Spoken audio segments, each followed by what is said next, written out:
Баршаңызға ассаляму алейкум, менің каналыма қош келдіңіздер. Бүгін сіздермен осындай өте дәмді, қамыры өте жұмсақ пиццаның рецебімен бөлісемін. Ең алдымен пиццамыздың қамырын жасаймыз. Ол үшін жылы суға құрғақ дрожжиді қосып, жақсылап ерігенше араластырамыз да, кейін 400 грамм ұнға осы дрожжиімізді құямыз.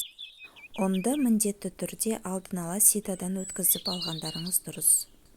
Дрожжи мен суды құйған соң 2 ас қасық қант, жарты қасық тұз және де оливка майын құйып, жақсылап тұрып қамырымызды қасықпен араластырып, кейін қолымызбен қамырды жақсылап илеп аламыз.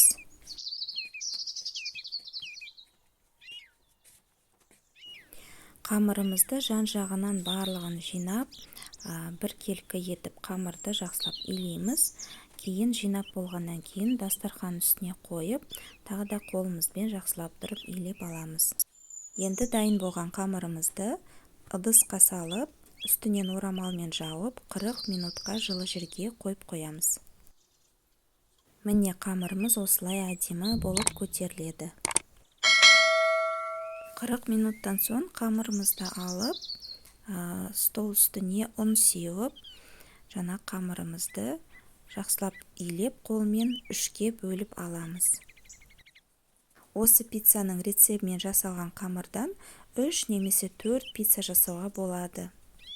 Мен 3 пицца жасаймын деп шештім, сол үшін қамырды 3-ке бөлдім де, қолмен жақсылап домалатып алдым. Достар, сіздерден мен қолдауларыңызды күтемін.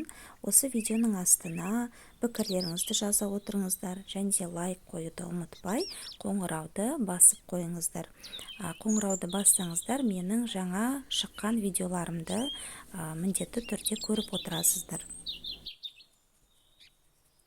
Енді қамырымыздың бір бөлігін алып, осылай оқтаумен жақсылап жұқа етіп жайып шығамыз.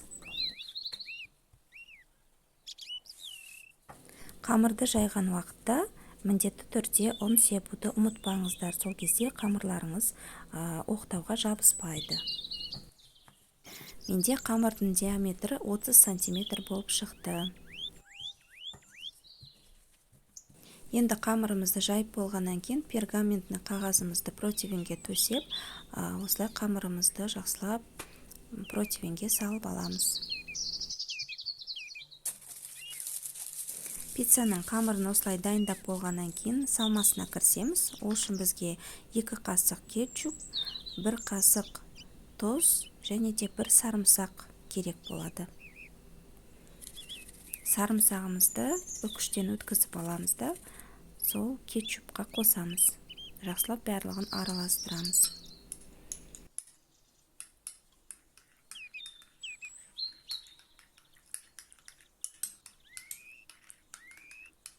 Салмасына 2 помидор, кептіріліп пісірілген тауық еті және де осындай қатты ірімшік қостым. Алдымен ірімшігімізді майда үкіштен өткізіп аламыз.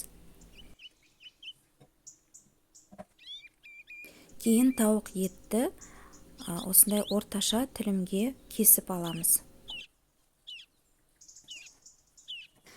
Тауықтың әрбір тілімін мен 2-ге бөліп алдым. Сіздер өздеріңізге қалай ұнайды, солай кессеңіздер болады. Кейін помидорымызды да сондай домалақ тілімге бөліп аламыз. Міне осылай барлық салмамызды дайындап болғаннан кейін қамырымызды аламыз да, жаңағы кетчупымызды жағамыз. Кетчупымызды ортасынан бастап жағып, шет-шетіне жақпаймыз. Кетчупымызды ортасынан бастап жақсылап осылай жағып аламыз да, шет-шетіне жақпаймыз. Сол кезде жаңағы қамырымыздың шет-шеті өте қытырлақ, дәмді болып шығады. Енді тауық етін саламыз, оның үстіне ірімшігімізді салып аламыз.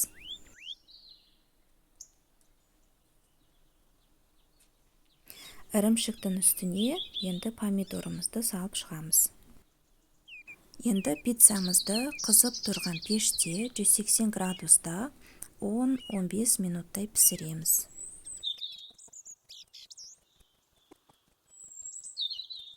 Міне пиццамыз осылай өте дәмді, әдемі және де иісі деген керемет болып шығады.